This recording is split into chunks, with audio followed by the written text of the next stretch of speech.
I walked into my father's charity gala in the dress I had bought specifically for the occasion. I had been looking forward to it for weeks. My stepmother saw me across the room. She walked to the security desk. And 20 minutes later 2 security guards were escorting me out of the building while 200 people watched. I held my head up the entire way to the door. I drove home. I made tea. I sat in the quiet of my apartment. And then my phone began to ring. It did not stop for 3 hours. 50 missed calls. And when I finally picked up, what I heard on the other end changed everything. Welcome to Haely Stories. This is the place where you will find real and emotional women's stories that will touch your heart, make you feel seen, and remind you that you are never alone in what you are going through. If that is something you need in your life, then like this video, subscribe to the channel, and hit that bell icon so you never miss a single story. Now let me tell you about the night I was publicly humiliated by the woman my father married, and what the 50 calls that followed revealed about everything she had been hiding. My name is Misty Kess and I am 28 years old. I want to start by telling you about my father, because understanding him is central to understanding everything that happened at that gala and everything that came after it. My father's name is Harold. He is 59 years old and he built his money through 20 years of work in commercial real estate, patient, methodical, the kind of wealth that accumulates slowly and steadily rather than arriving all at once. He is not a showy man. He does not talk about money easily. What he does, with quiet consistency, is give it away to causes he believes in, through a charitable foundation he established 15 years ago that funds education programs in underprivileged communities. The annual gala was the foundation's flagship event. 400 people. A silent auction. A live performance. Speeches. The kind of evening that raises significant money and that my father had organized with the same patient attention he brought to everything he did. He'd been inviting me since I was old enough to attend. The gala was something we shared, a tradition in the genuine sense, not the performed sense. I understood the work behind it and I cared about it, and being there every year was something I valued. My father remarried 4 years ago. The woman he married is named Diana. Diana is 52 years old and she is beautiful in the composed, maintained way of a woman who has spent considerable effort and money on the project of her appearance. She is socially skilled, she reads rooms well and knows how to make people feel attended to, and she is, in public, gracious and warm in the way that very few people can manage as a sustained performance, and private, toward me. She has been something different from the beginning, not openly hostile. Diana is too strategic for open hostility. What she has been is consistently, methodically, almost surgically exclusionary. She has, over 4 years, worked to remove me from the center of my father's life and replace me with a version of their marriage that has very little room for a daughter from a previous relationship. Had managed this with the imperfect grace that the situation allowed. I maintained my relationship with my father as best I could. I was civil to Diana. I attended the events that mattered and I did not make trouble until the gala. Want to tell you about Diana properly because I think the story requires it. She married my father when I was 24 years old. My mother and father had divorced when I was 12, a quiet divorce, handled well by both of them, and my mother had remarried happily when I was 16. My father had been alone for 12 years before Diana. He met her at a charity event. He was charmed by her immediately. She has a gift for charming people she wants to charm, and my father, who is somewhat socially awkward in one-on-one situations and tends to respond gratefully to people who make social ease look effortless, was exactly the kind of person she was effective on. I met her 3 months into their relationship. She was impeccably warm at that first meeting. She asked about my life with genuine seeming interest.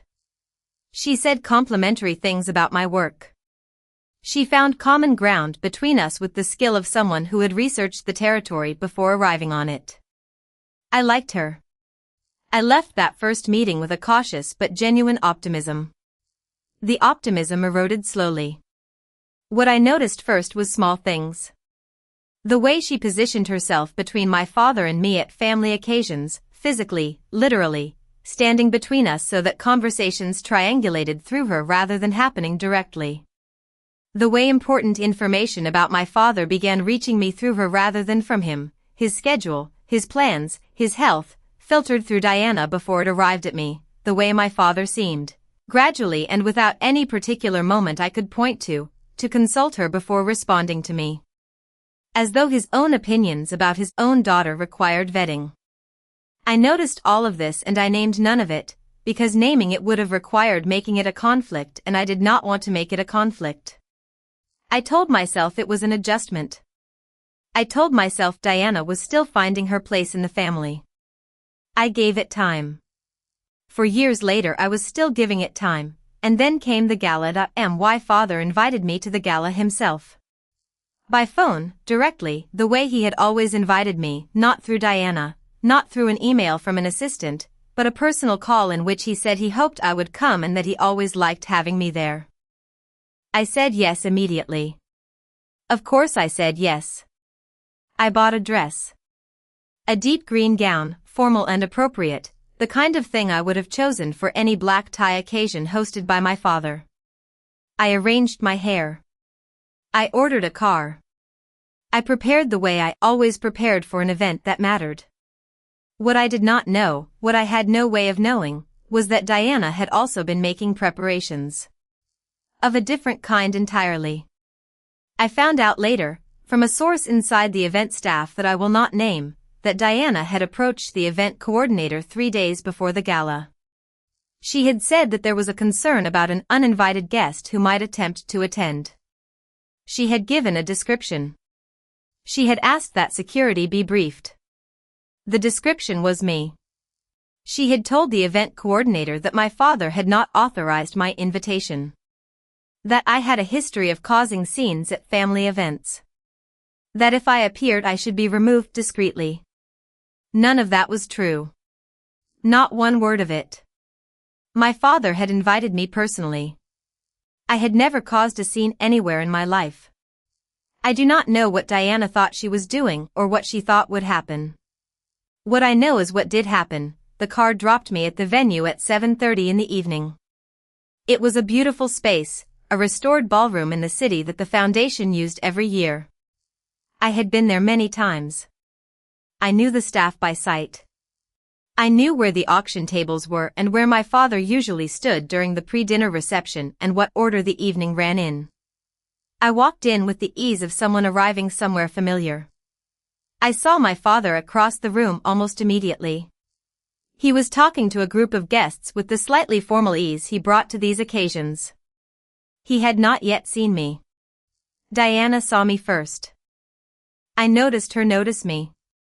There was something in her expression, a flicker of something that resolved very quickly into the composed social warmth she always wore in public, and then she turned away and walked toward the far side of the room.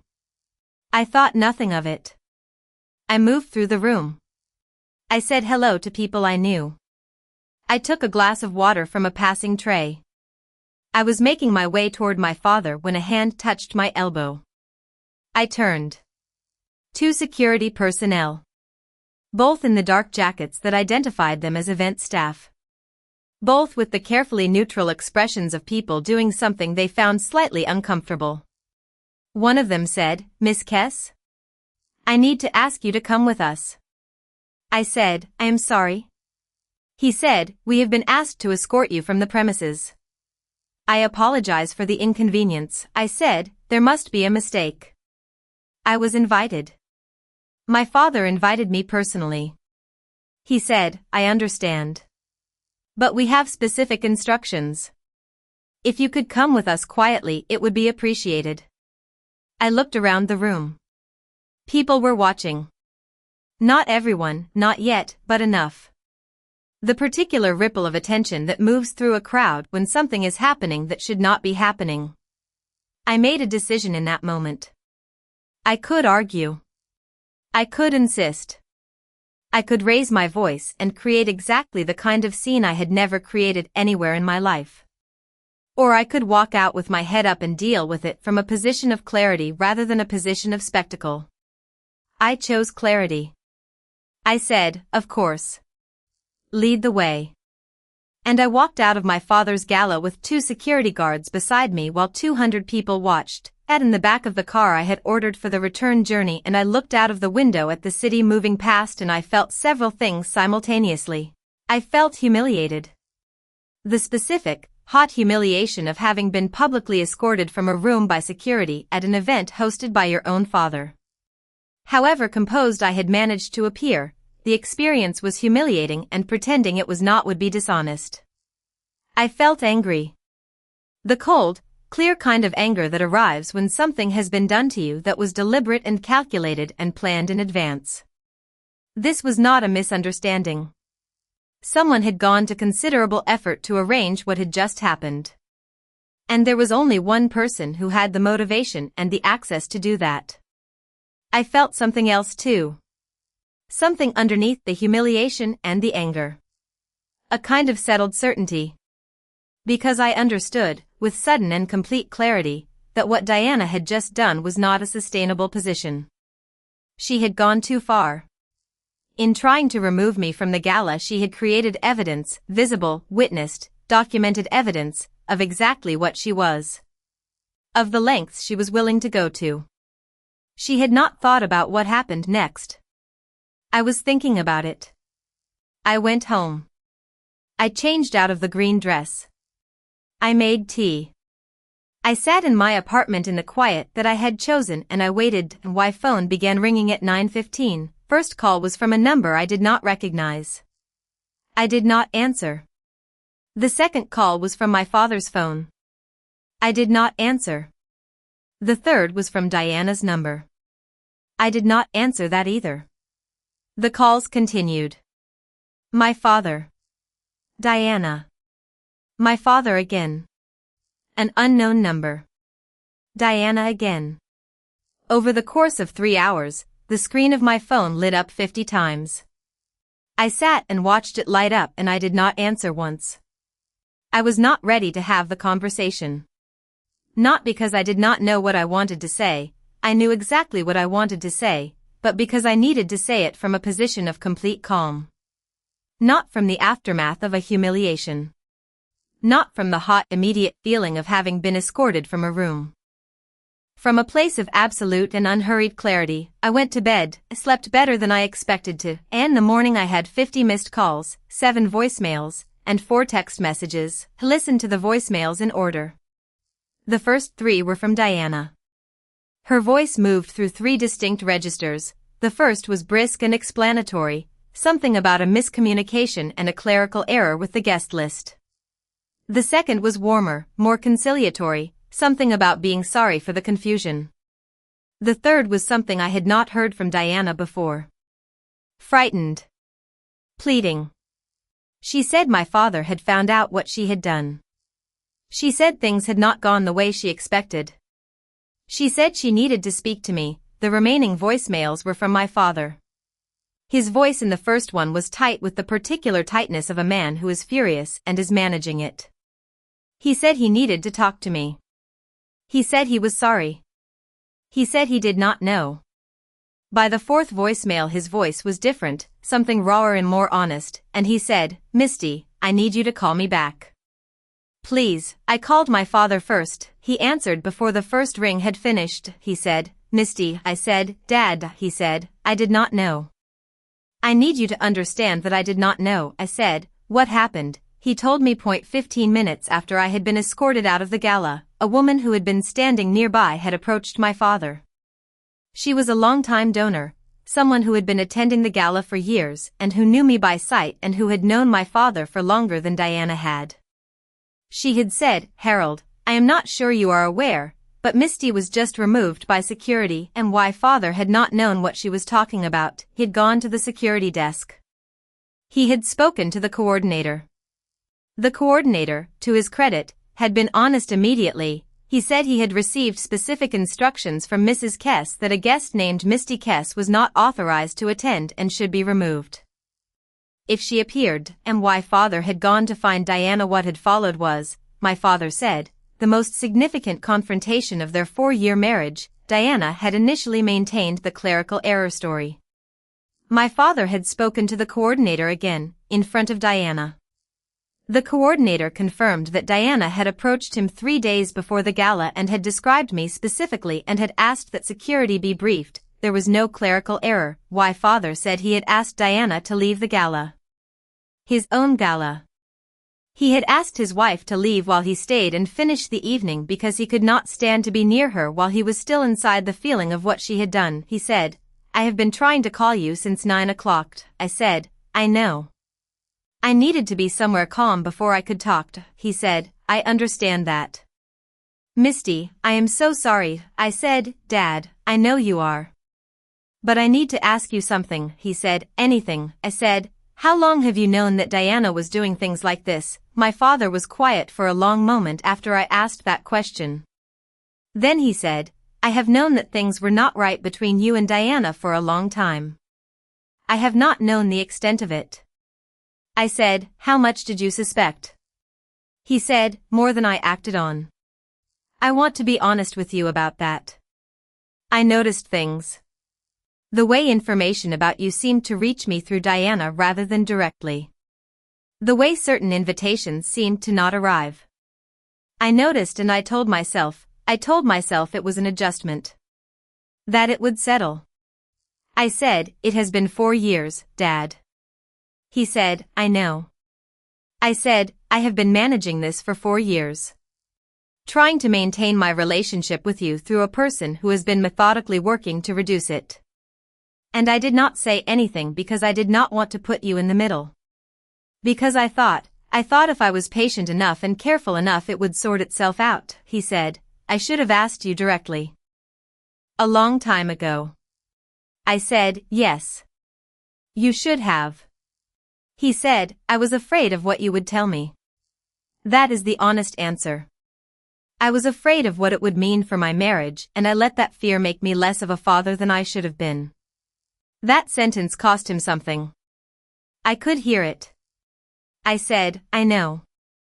And I appreciate you saying it. He said, what do you need from me, Misty? I said, I need you to understand fully what has been happening. And then I need you to decide what kind of father you want to be going forward. Because I cannot keep managing this situation on my own. He said, I understand. I will do that. I believed him. Not because the 4 years had not happened, they had, but because I know my father and I know when he is speaking from the center of himself rather than from the managed periphery of it. That morning, on the phone, he was speaking from the center. Diana called me the following afternoon. I answered. Not because I had forgiven what she had done, I had not yet, and perhaps not ever in any complete sense. But because I wanted to have the conversation from the position of clarity I had been preparing since the night before. She said, Misty, I want to explain. I said, I am listening.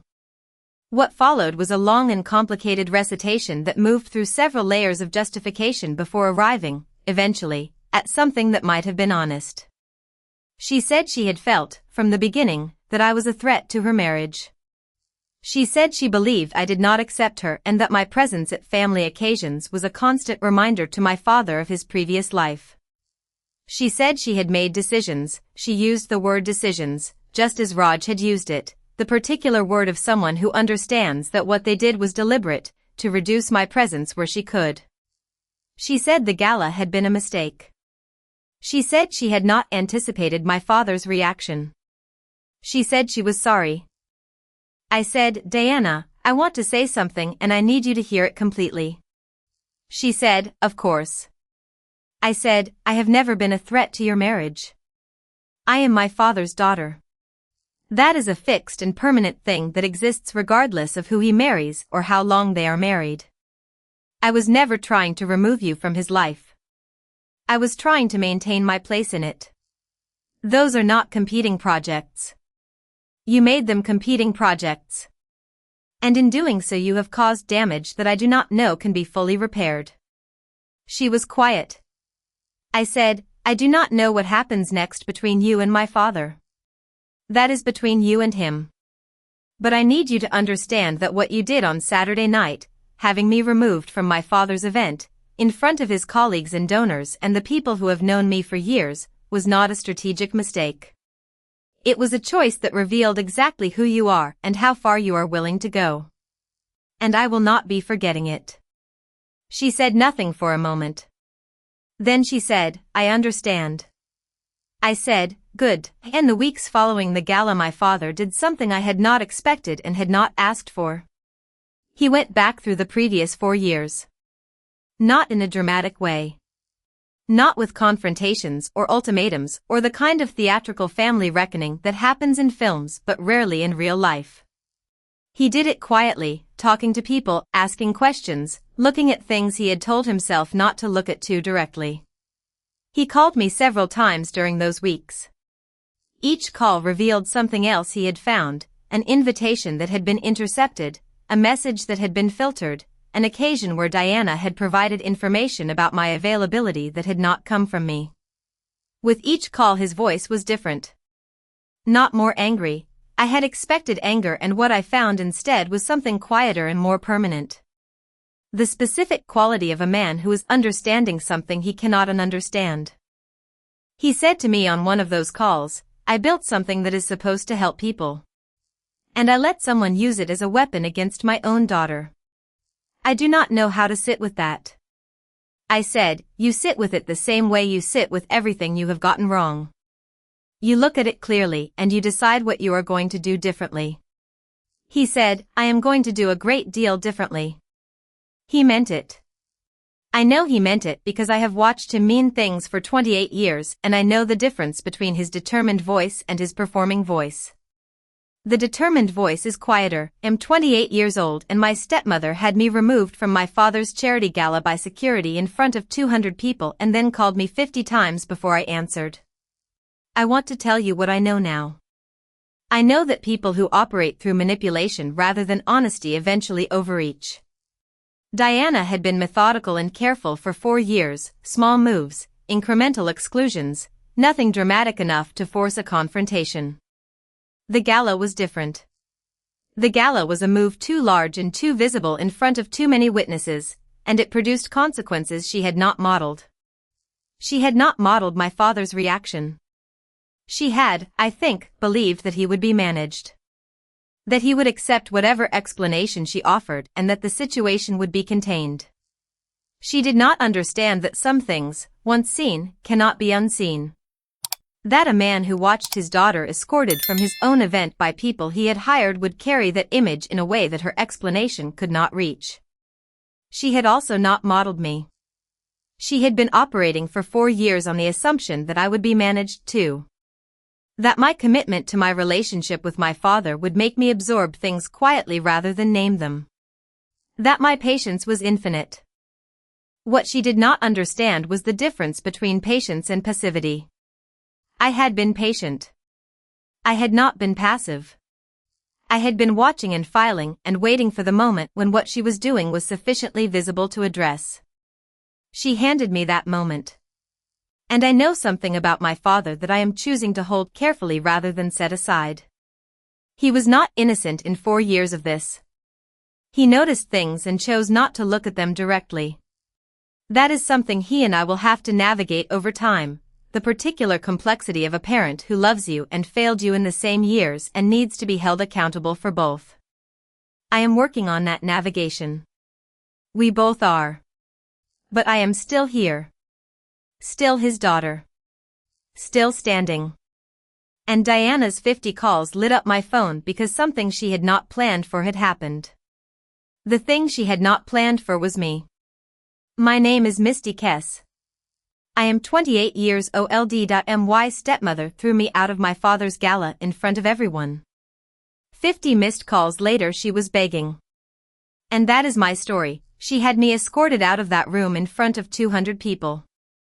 She thought it would contain me. What she did not understand was that some moves are too large to survive. She had overreached. And my phone had 50 calls to prove it. Thank you for listening. This is Haely Stories. We will see you in the next one.